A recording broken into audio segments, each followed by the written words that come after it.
Welcome to Inspire Campfire, a podcast where ordinary people tell their stories of extraordinary adventure.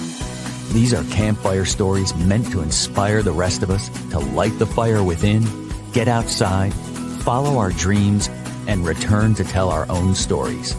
Ready? Let's strike the match.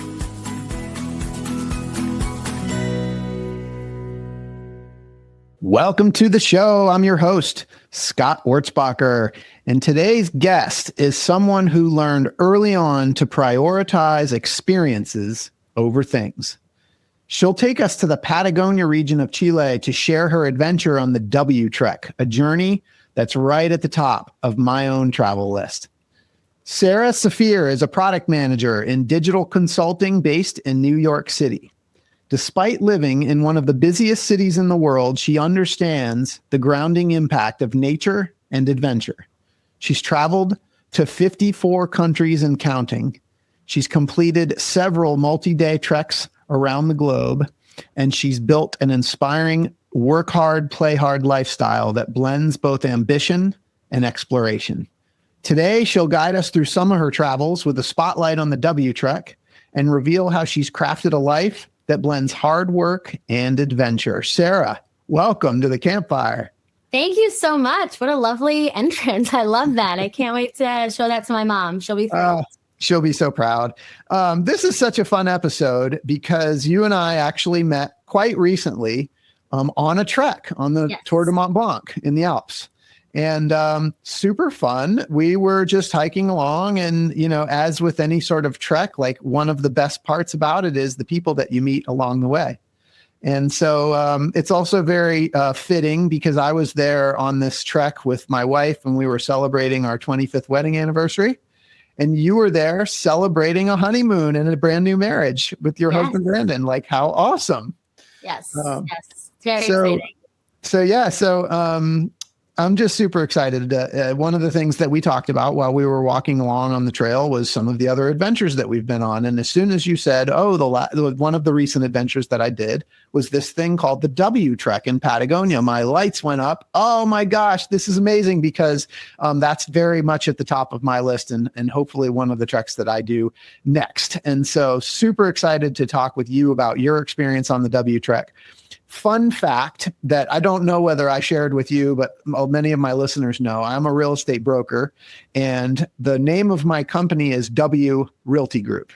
Okay. The last name, like Wurzbacher, W is just a whole lot easier. So of course, like when I thought about Patagonia and I found out that there's a trail called the W Trek, I obviously had to go. So this is why I'm so excited about our talk today. So there we go. Time for me to shut up. Sarah, I'm so excited. Can you just dive right in and set some context here for listeners? What is the W Trek? Yes. So for the longest time, the W Trek was probably the best hike that I've done. Tour de Mont Blanc might have gotten up there just by the varied experiences and some of the things you're able to do. But the W Trek is a 5-day, 4-night hike in the Patagonia region on the Chilean side. And what you're able to do is it's a hut-to-hut hiking. So you're not just taking day trips. You're not, going back to the creature comforts every single night. You start in one place, and then every single day you hike to your next place that you stay. And you do that for a couple of nights. And I will say I did it in 5 days, 4 nights. I think there's different lengths that you can do it. Yep. But I found that was a good length where I could do extensions if I wanted, take my time if I wanted, and really make sure I was exploring the full area of the trek the whole time. Yeah. Why is it called W? It's called the W Trek because the trail itself is in the shape of a W. So you sort of start here, at least the way I did it. You go up for one side. Then you go up to the middle part of the W, down, and then back up again. So the trail is in the shape of a W, which is why they call it a W Trek. So you are coming back sometimes, which I know some people don't love. Some people like more of like a loop hike, which actually in the same region, there is the O Trek, which is a 8-day trek, which is a lot harder and more difficult and a little bit more rugged on that backside. But it's a one-way track that you do it, and then you have a little bit of backtracking in it. But it was a really cool experience. Awesome. So darn it, it's not named after me and my business is what you're telling me. I actually am curious if it was named after maybe one of the first explorers, but I just know it as the trail that you take. Whenever you look at maps, you can see it's a very clear W path that you'll be walking over the course of your 4 to 5 days. I love it. Well, W Realty Group has certainly been the number one sponsor of this podcast. So when I make it to the W Trail, there definitely is going to be some promotion there, I think, for sure. Super excited. Okay, so it's in Patagonia. It's in Chile. Can you drill down even further? National park that it's in? Yes, it's in Torre del Paine. I'm probably not saying that correctly, but Torres del Paine National Park. And it's you have to take a bus to get there, and it's about a 2-hour bus, so it's really away from civilization, which is one of my favorite parts of hiking and traveling.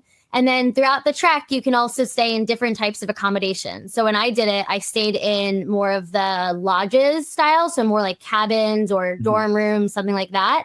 But there's also different camping options, or there's also options for how much food they provide versus how much food you bring. So I think one of the reasons why it's such a popular trek is there's different levels based on budget, based on experience, based on comfort. And so it was my first solo multi-day trek. And I think it was the perfect one because of all those different levers that you can pick and choose, like what's best for you. Yeah. So, I mean, is this like legit backpacking, or is it hybrid, like kind of a hybrid model? Yeah, I'd say it's a hybrid, which is personally my favorite because I love the hiking and I like camping, but I also really like my shower at the end of the day. Nice. And so when I did it, I stayed in the lodges, like I said. This was actually my 25th birthday present to myself. And so I did want to celebrate a little bit and make sure I was, doing nice experiences. And then also I was traveling solo, so I wasn't about to do camping by myself. Some people might be brave enough for that. It wasn't in my cards for that trip. And so it's definitely a hybrid because you do carry all of your clothes and water and gear on your pack each day. I don't know if there's a courier service where they can transport your bag from place to place. I don't remember seeing that as an option, but it's only 5 days. And if you stay in something like a lodge, you don't have to carry as much of your tent or food. So again, that's where I think this is a really great hybrid where you get the backpacking experience where you're definitely carrying the full weight. And a big thing for Patagonia is to be prepared with layers and food and all that stuff. But you don't have to carry everything all at once if you don't want to. But it's also not a light thing where you're just carrying a day pack. So it's definitely a good hybrid option. Got it. I love that. Okay. So you said like this is the thing that you're supposed to know in Patagonia. You got to be prepared for layers and food. Talk to me about that. They say that in the W track and in this national park or Patagonia overall, you have to be prepared for 4 seasons in 1 hour. So I actually got really lucky. I went in February of 2020 and we had beautiful weather basically the entire time. But I, of course, was traveling solo, hiking solo. So I wanted to be prepared for everything. So not just should you dress in layers, but you have to make sure you have all the right equipment in your pack so that you can be prepared for torrential rain. So recommend a good raincoat and rain pants because you don't want to get to your campsite the next night and not have anything dry. Yep. You need to be prepared for colder weather because you're definitely in higher altitude. So having like a good packable puffer, then some good base layers that are, from good fibers and will keep you warm. But then it gets really hot also. So I definitely for a couple of days was, stripped down to my tank top and had to also slather on the sunscreen. A maybe well-known fact, but I learned it in my research, is that there's actually a hole in the ozone layer around that region. And as you can see, I'm very pale. So I made sure to bring extra sunscreen, and you can really feel it also, like the heat from the sun was very strong. So make sure to be prepared for that. Patagonia is also well known for being very strong with wind gusts. And so one thing I remember getting that honestly, I probably didn't need in hindsight, but again, I had great weather, was for my sunglasses, which are of course a must for hiking. I got that string that you attach so that it stayed onto my face in case it was really windy. I read online that people would lose their sunglasses or their hats like all the time because it was so windy. So I remember getting that and having something so I can also hold my sunglasses like on my chest and I didn't lose them. Again, I don't think I needed it, but when you're traveling solo, I think one of my mottos in life in general is failure to prepare is preparing to fail. I think I exemplify that even more when I'm traveling solo because you don't have anybody else to rely on. I did come to see that hiking culture is very kind and welcoming, and everyone was offering to help. Like one night I had some pretty bad blisters. People were offering Band-Aids, we're offering tape, we're offering like different solutions. So, people are very helpful, but a good bet is to always be prepared just to take care of everything on your own if you have to. Yeah. So two follow-ups. Number one, you mentioned altitude. On this trek, do you remember like roughly how high you got? I don't remember that. Okay. I can look it up if you want, Scott, and we can add it in. But it wasn't that high. It definitely wasn't altitude that we had to adapt to. Like, I don't remember having any altitude sickness. This is why this is also a really great hike, is you don't have to acclimatize too much compared to other multi-day treks. Right. So that was a big benefit there was an ascent and a descent, but it wasn't significant to the point that I remember feeling any kind of sickness or having to plan for that. Got it. Right. So you and I did the Tour de Mont Blanc, and we both kind of experienced that. And that was sort of an ascent and a descent every day. And I think like the most that we got up to on that trek was like around 9,000 feet. So I'm guessing, but yeah, we'll fact check that. And then you mentioned like getting lots of help. Like you mentioned people helping you with, but how busy was it when you went in February? It was pretty busy. There definitely were people, and there's definitely parts of the trail where you see more than others, because while I said this is like a multi-day trek that I did to do the full W, there are parts that you can just day hike. So for example, like the part to the famous Las Torres lookout, like definitely was more crowded than more towards the end to get to Glacier Gray. Like I remember there not being that many people around there. It also has to do a lot with how people space out their day and they're traveling. So I think I did like a longer option by doing 5 days, 4 nights. And so I remember the day when I went to Glacier Gray, people were really rushing because they had to get like there and back to their catamaran all in one day. Yeah. Versus I had an extra night. And so I had time to like slow down. I remember I took a little nap in the afternoon and then did like the extra hike to get to the glacier and then back. Yeah. So you definitely saw people, but it was more about people that you met in your accommodation. So people that I met in the lodging, and then people that I would then hike with the next day. And those are more the people that I interacted with. And you see people definitely like stops for lunch and snacks and plenty of people to take your pictures, which I know sometimes solo travelers are always concerned, like who's going to take your picture? Or even these days, like selfies are such big things. I feel like people are afraid to ask others for pictures, but I never have that problem. And people are always very willing to help. So it was crowded, but not as crowded as Tour de Mont Blanc. Tour de Mont Blanc was way more crowded than the W. Good to know. Now, you said you went in February, and being on the other side of the equator, that would be their summer. Yes. Is it so fair to say that's their busy season? Yeah, it was be their busy season because of the weather. It definitely wouldn't want to be down there. Maybe in their wintertime, I'm sure it's a very different experience. But I will say it did get chilly because you are so far south.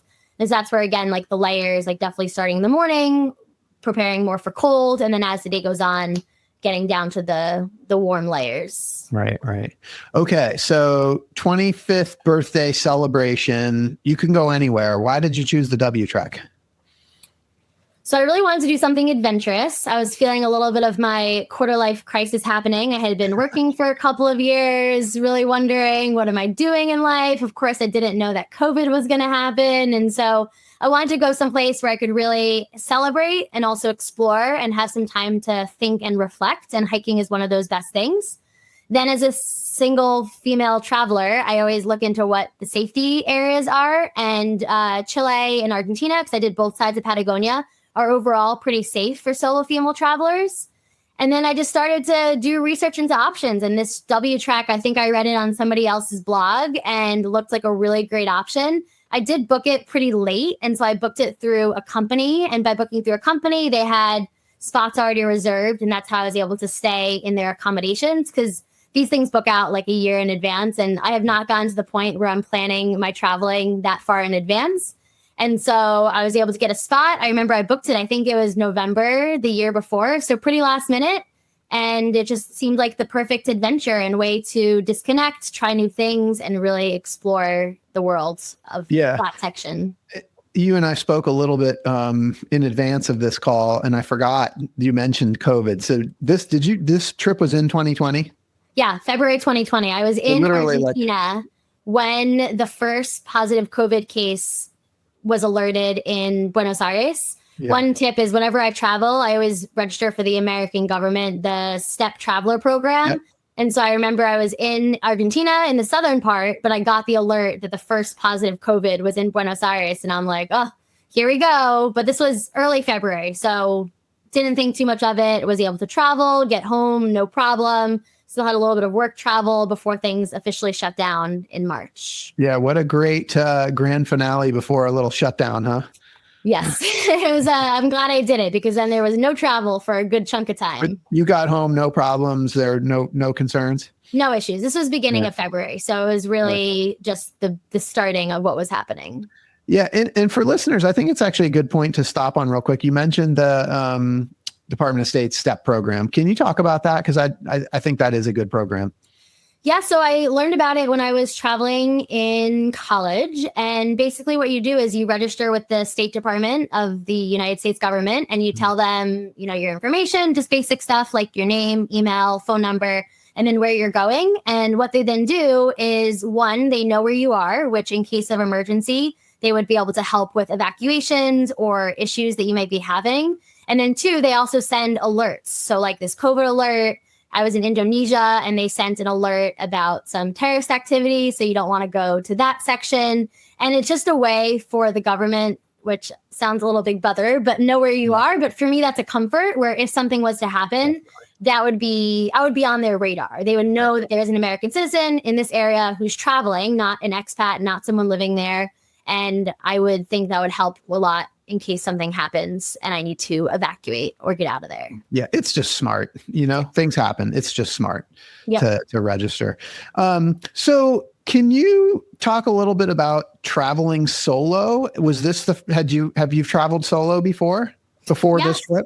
Yep. So I did my first solo travel, actually studied abroad in Florence, Italy, and I had an amazing roommate who was my travel buddy. But one weekend, she had to come back to the United States for her sister's wedding. And I didn't want to not travel that weekend because only had a semester in Europe.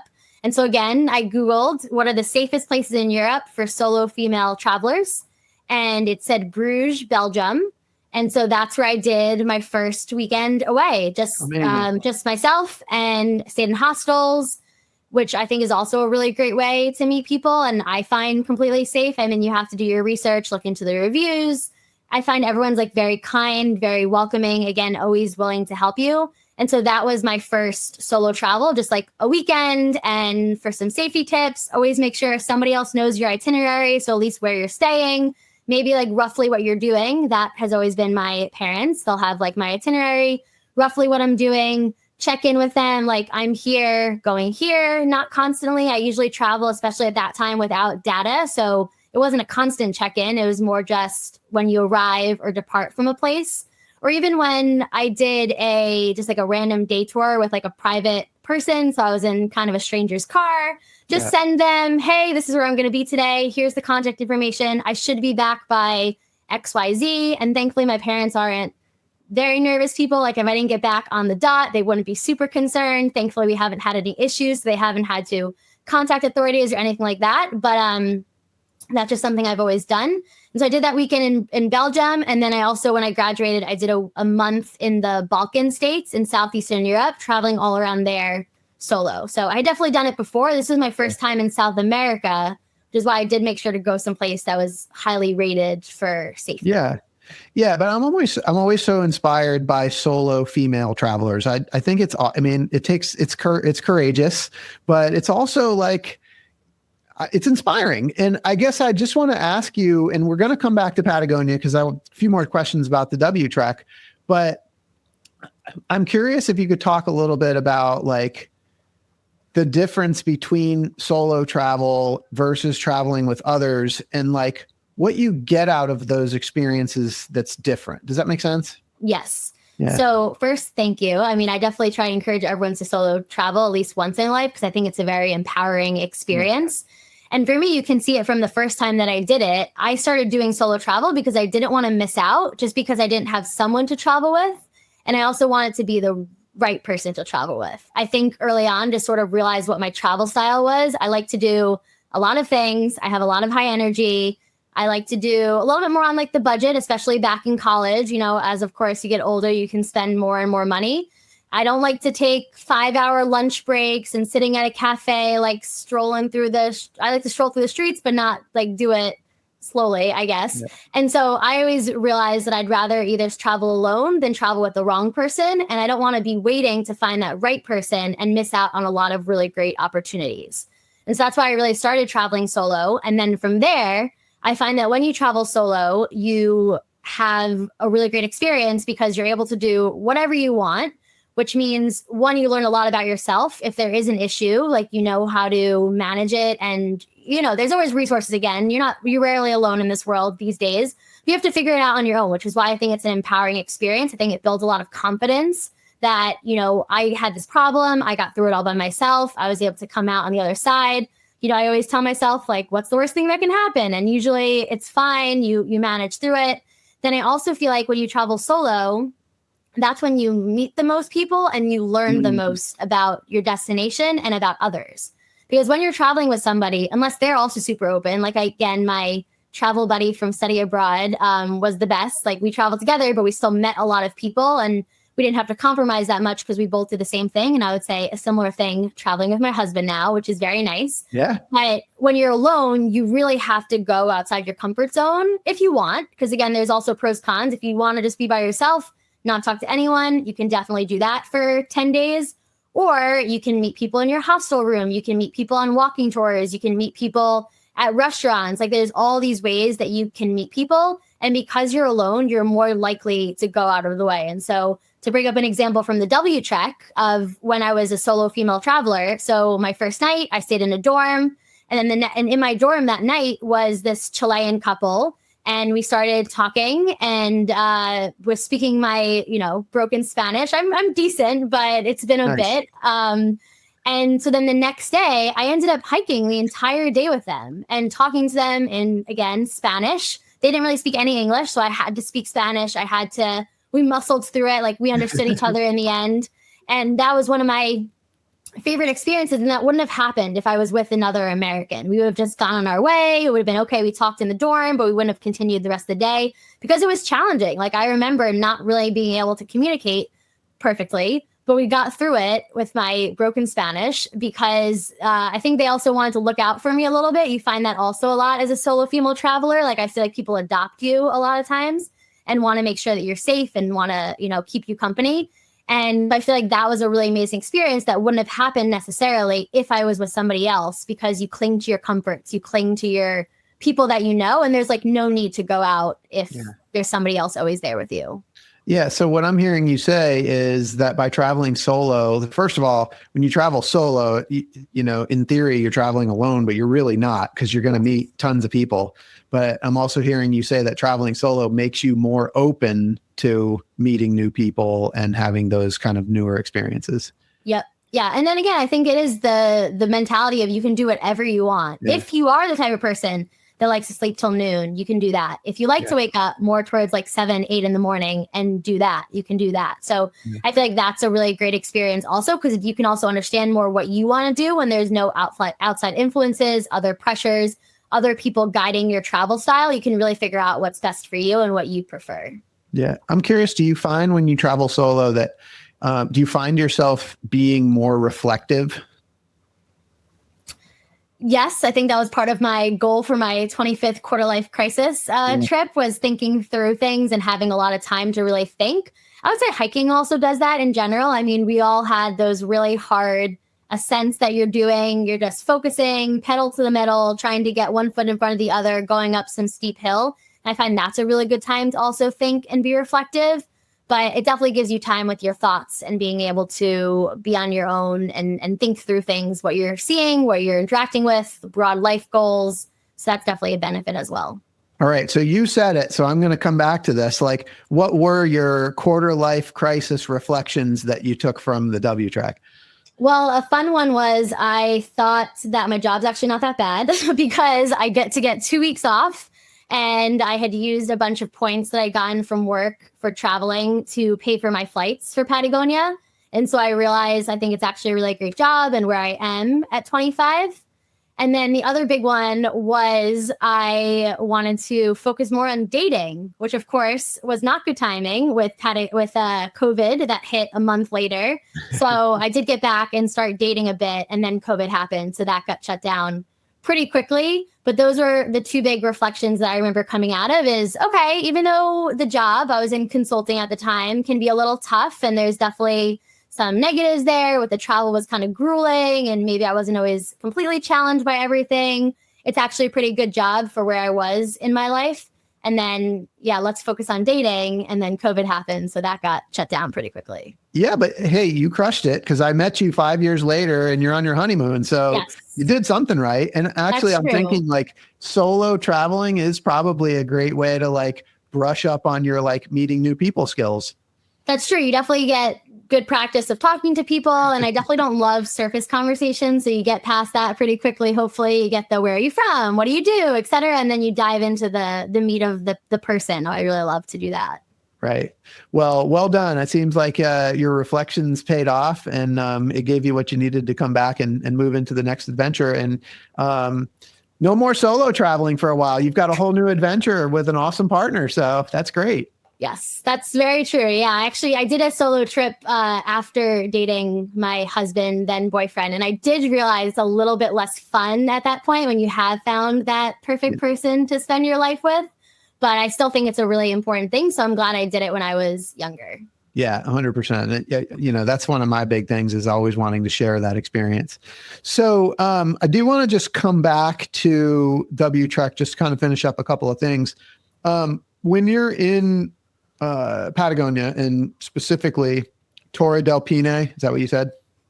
I think so. Okay. That's good. It's better than I think it's Torre de Paine. Torre de Paine. Okay, good.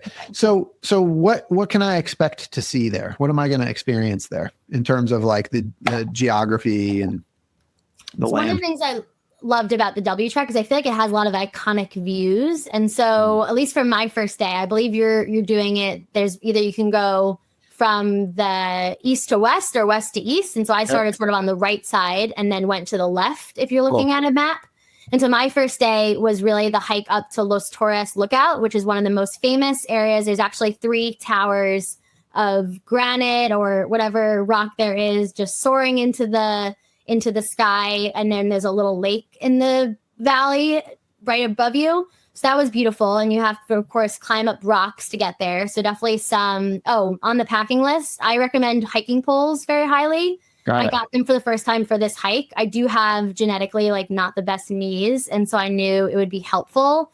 But again, when you're traveling solo, like you don't have a hand to hold on to. And this was like a longer distance hike than I'd ever done. So I really recommend hiking poles. I think they help a lot from the up and the down and just overall stability when the terrain might be a little bit iffy. And then other days you're walking and you have basically there's this huge lake on the left side when you're walking, again, in my direction. And so that's a beautiful turquoise, like cerulean blue color. And then other days there's jetting cliffs that you see and just mountain peaks. You go through a couple of meadows, a couple of forests. And then one of the best days, so I think will be a first day if you go in the other direction, is the Great Glacier. And so I didn't really know what a glacier was. It's pretty much just a lot of snow and a lot of ice all together. But it is really beautiful, and especially seeing the contrast between the white and the turquoise blue water. And then you have the mountains, which are like a gray in the back. And you can sit there and watch for a while. You can see some of the iceberg like calving, which is breaking into the water. Hopefully not too much because you don't want it to be melting, but it's cool to just sit there and sort of watch the glacier and how the ice is changing. And yeah, I think the mountains are the biggest highlight, just really stark contrast between the sky and the gray and then the turquoise blue, cerulean blue water. That was really stunning. I love it. I haven't used this word on the podcast for a while, but one of the things that I used to talk about a lot was my favorite word, awe. And my favorite definition is a feeling of reverential respect mixed with fear and wonder. Just curious if you had any moments of awe in Patagonia. I would say the last day for me. So on the boat ride you take a catamaran from the last point where I finished back to the beginning part of the national park. And again, it's just the contrast from the water to the mountain to the sky. And I think specifically in Patagonia, the mountains are so jagged and sharp.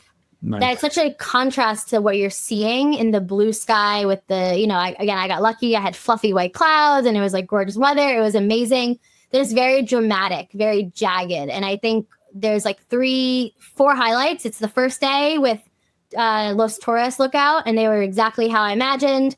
Then there's this day where I went to the Britannico lookout, and now same thing, like really jagged edges. Then the Great Glacier, and then this last day, this catamaran across the water. It was my phone background for the longest time. Nice. Again, the blue with the mountains and the sky. So it was just stunning. And that was probably the most beautiful I'd ever had. And so I've done a lot of hiking and traveling, and everything gets compared to Patagonia. And Tour de Mont Blanc came close. I still have to decide which one is like the favorite. They're so hard to compare, but nothing else I've seen in the world has compared to what's in Patagonia.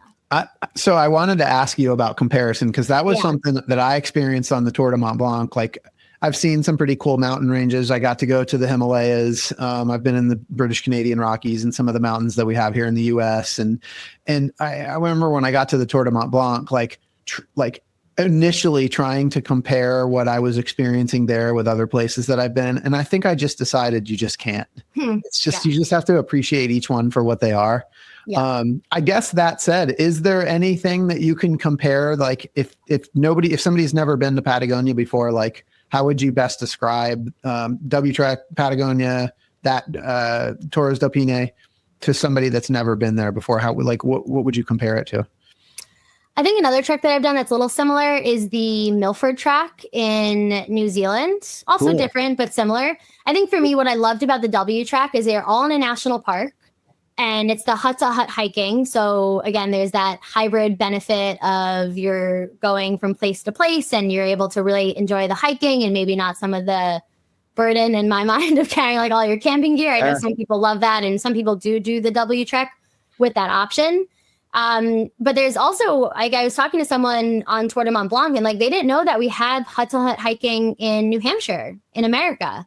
I've never done it personally, but they have similar lodges styles that you can stay in. So again, a lot of people don't like sleeping in a tent, don't like that vibe, but you're still able to have an amazing hiking experience, get a little bit more out into nature in these different areas. I will say that's the biggest difference between like the W or the Milford Track or even this New Hampshire one and Tour de Mont Blanc. Tour de Mont Blanc is a lot more in civilization because of the makeup of Europe, and it's such a dense continent, dense area, that I felt like we were in civilization a lot because there's like these little towns, even in random places in the mountains. Like Trieste has like a grocery store. Right. Like that's what you're not experiencing in these. These are more hut to hut, but there's only this like one lodge or this one camping ground to stay in, versus in Tour de Mont Blanc, you could stay in this whole town. I mean, I don't think we stayed in the same accommodation the entire time we were doing it. And then there's all the different options, but you can also just very easily go to town and grab dinner if you want, which there's pros and cons to that too. So when I tell people about Tour de Mont Blanc, I talk a lot about the refugios and how it feels like you're having amazing scenery and hiking, but you're also like in civilization every night if you want to be. So it's like a nice contrast. Yeah, it was a nice way. It was a nice way to celebrate a honeymoon and a nice way to celebrate an anniversary for sure. Yes. Speaking of the Tour de Mont Blanc, but I do like the hut to hut because I love backpacking, but to not have to carry like tent gear and really, I mean, you don't have to carry as much food either because you can get to like the next place to eat. So, this is awesome. Patagonia, W Trek, huge on my list. Hopefully there'll be another episode at some point where I can come back and kind of, I hope to be able to share my own experience there someday. I think that'll be awesome. But a little bit more about you, Sarah. So you are a product manager in the digital world in New York City. It's like one of the most vibrant, alive, busy cities in the world. but yet you have this adventure mindset and, this knowing about getting out into nature and the impacts that can have, which, I think for most people is a stark contrast to the idea of New York City and what that represents for people. So I want to dig into that a little bit with you, but can you just give us some context? Like, how did your adventure lifestyle start? Where did this adventure spirit begin for you?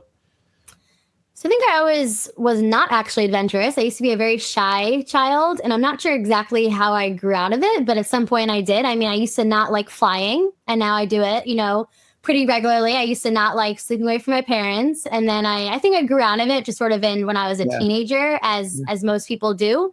And then the real kickoff of my travel bug was when I studied abroad in Florence, Italy, when I was a senior in college. So I did it after I kind of accomplished like everything I'd wanted in school, had my full-time job already, which was really nice, lined up for after graduation. Oh, wow. And that's so awesome. I was able to really enjoy traveling, and I just always wanted to do it. I think my parents travel a lot, maybe not as much as they do now, but I think they always encourage us to go abroad whenever we could. We did a couple of like programs when we were younger, but it was really study abroad that was the kicker. And I only had class on Mondays and Wednesdays because I was a senior and I had my job already, and I was doing a global studies minor. So all my classes were like Italian focused and really focused on culture. And that really allowed me to travel that whole semester. I went to 14 countries between weekend trips and a little bit of time after that. And I really just realized how much I love it. I love to experience new things. I love to meet new people. I love food. I love culture. I love walking, which is like a big thing in Europe, and just traveling all over the place. And so I just realized it was something I really wanted to prioritize in life. I actually think I changed a little bit after that semester. There's the European phrase a lot where Europeans work to live. Mm-hmm. A lot of time, flip it around. Europeans work to live. Americans live to work. So I got it right. True. So I think, I was a business and psychology major in school, definitely very high achieving, worked really hard in college. And then I went to Europe and I was like, wow, this is a really nice life. And even I came back my second semester and, someone wanted me to work over spring break on a project, which like normally you would do. But I was like, why would I do that on my time off? And so being in Europe definitely changed my mentality a little bit. And then I'm still a hard worker. I still am, doing great at work, but I want to make sure to always also prioritize that travel and that new experiences. When I first started work, I wanted to make sure I still went to a new place every single month. So I kept that up for a couple of maybe like a year and a half. And it didn't have to be like international, but even just going to a new place in New York or a new place in Pennsylvania, like small things like that. And then also when I, between school and working, I was fortunate to be able to push off my start date as much as possible. And so I took 5 months off, and that's when I did, 3 months of traveling, a couple of trips here and there with a friend, with my sister, a little bit solo. And then after starting working, I just always prioritized it. We fortunately had time off every year from Christmas to New Year's, and then also around July 4th. And so I was always traveling during that time, taking trips, taking as much vacation as I could, sort of bundling things together. Patagonia was my first big trip since working. It was about 3 years in, and I took 2 weeks off, which I know to Europeans is nothing, but to Americans, taking 2 weeks off is a lot. And I remember I had to prepare for it and really make sure everything was in order with work, but it was so worth it to really get out. And so I think my sense of adventure sort of developed in like my teen years, really kicked off in when I studied abroad, and then continued into adulthood just by constantly prioritizing it. Living below my means. New York City's expensive. I could have afforded my own apartment probably right from the get-go, but I honestly waited till I was like in my late 20s to get my own apartment, because I always preferred to use my money for traveling, for experiences, for doing things with friends over something like, my own apartment or like the nicest gadgets or, the newest phones, things like that. So that was just a priority that I always seem to make. Yeah. So I'm curious, because so much of this is like you obviously like prioritizing how you're going to spend your money, prioritizing how you're going to spend your time. You talked about the breaks that you've had and like always plugging trips into those like windows of time that you have.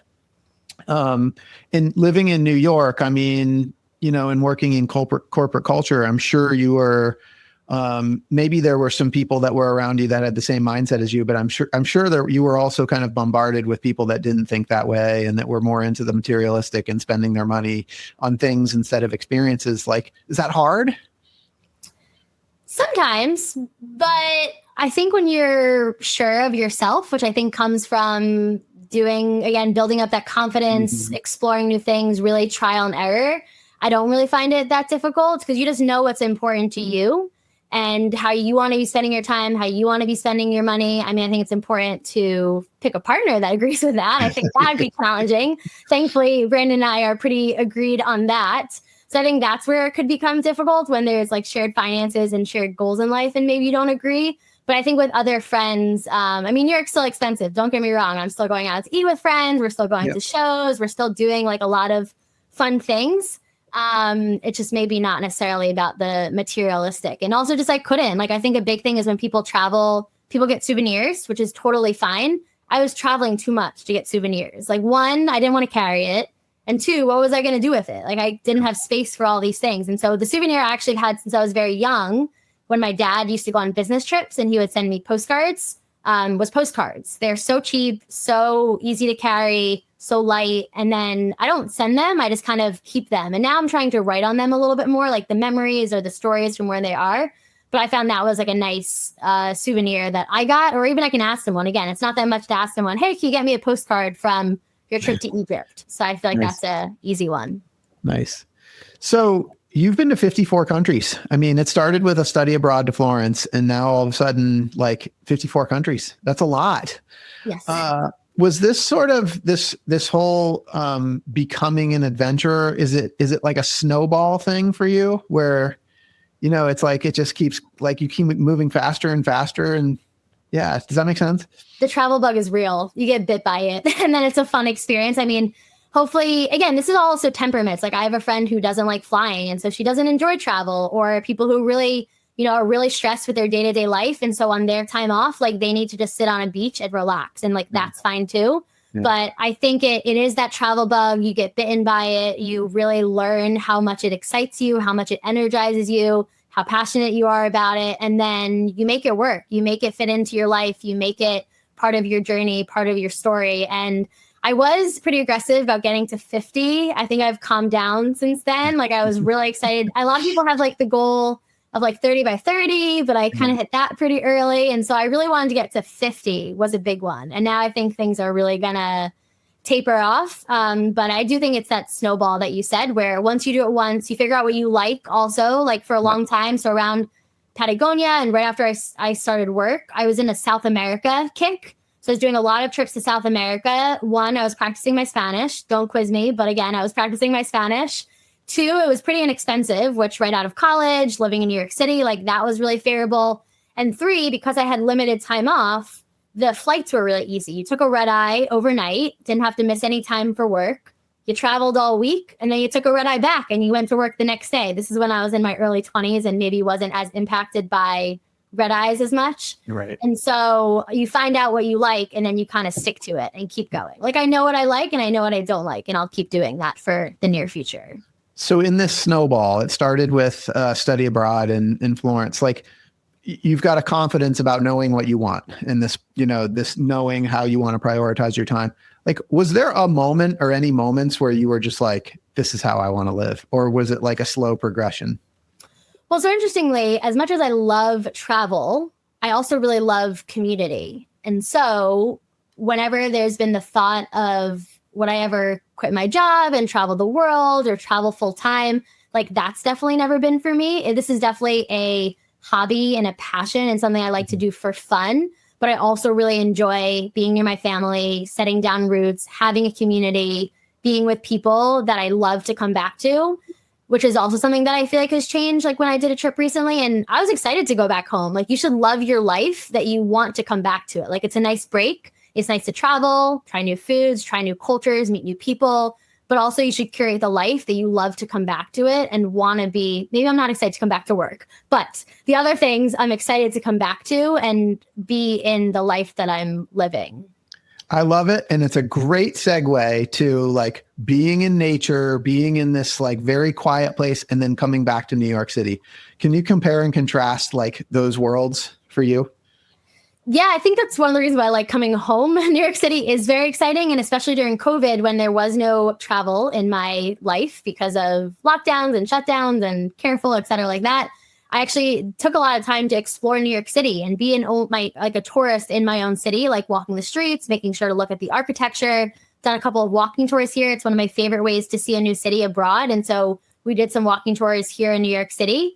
But I definitely love that there's always things going on, always events happening. And again, all different price points. Because again, I prioritize travel more than experiences here. Sometimes even like I'm not going to Broadway every single week.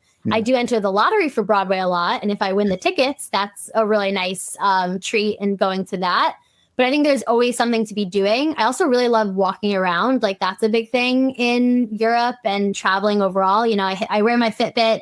I hit like 20, 30,000 steps a day. Here in New York, it's like easy to hit your 10,000 steps. Like you leave the apartment and you go to the office, or I work from home now. So I just have to do a couple of blocks, like walks around the block, and you hit your steps like really easily. And things are very convenient, and it's a nice place to live for me for now. But it is nice to also get the adventure, because the big thing New York City does not have, or like upstate New York or New Jersey, there's no good hiking here. You got to travel for that. And so I do feel like I've done a lot of traveling for hiking, because that is not something I can get here all the time. Yeah, totally. Makes sense. Well, Sarah, newly married, like new chapter in your life. And I'm just curious how this, you know, your background of traveling to 54 countries and all the cool travel experiences that you've had, how do you see all of that sort of shaping like what's ahead for you?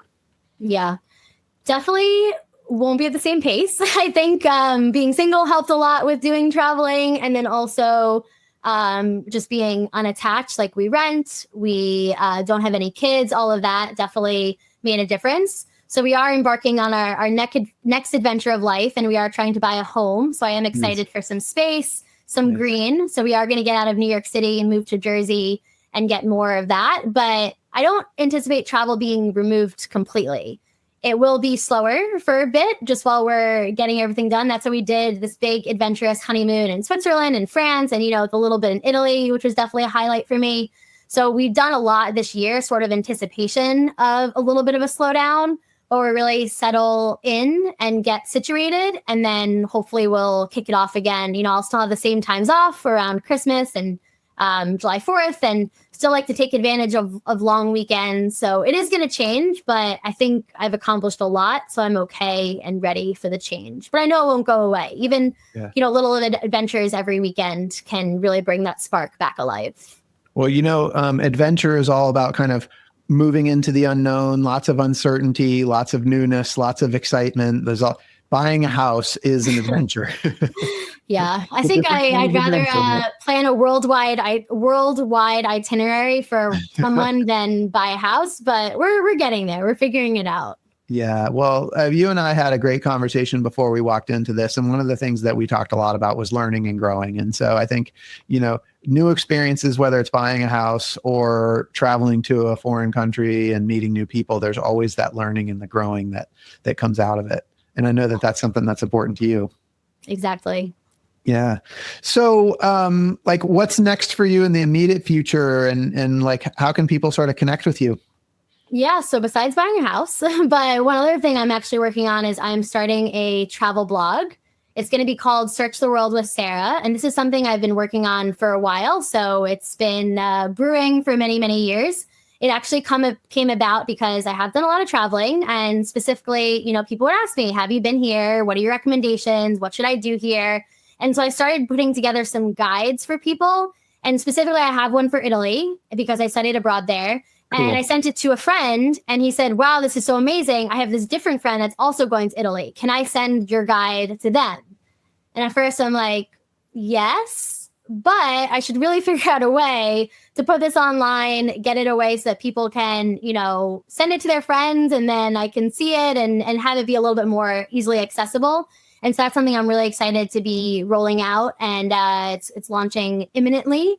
And that way, when people ask me recommendations, I can just point them to my blog and don't necessarily need to like scurry to like write something up for them on all of the different places that I've traveled. I've already done a lot of journaling. And so it's just about taking my thoughts and my experiences and getting it into a form for other people. So that's not just for me. So I'm really excited about that.